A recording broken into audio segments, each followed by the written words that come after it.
ndinamatire tigokunamatirawo ine ndinamatire tigokunamatirawo ndinamatire.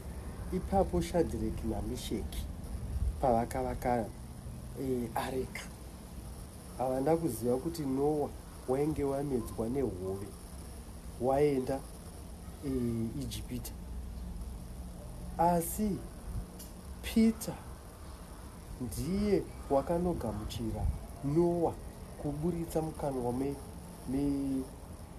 mehove. Shoko racho unoshaya kuti zvinenge zvichifamba sei. Isusu takapedzera kuverenga mashoko aya tichiri mhandara.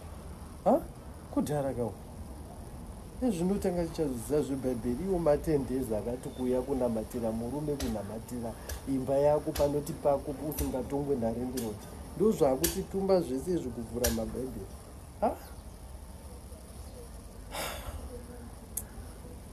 Asi Hana akashamisika nazvo achiona murume wake azouya pamakore ose Rubheka asina mwana.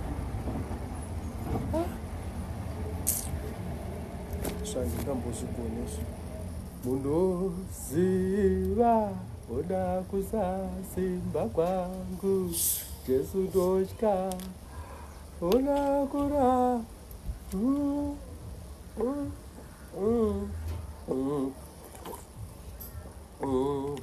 asi mi zvematendezi ungazvigona ukada kuzvipedza.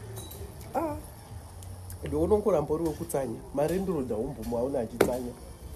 Ndini ndadi zvangu tozozviona.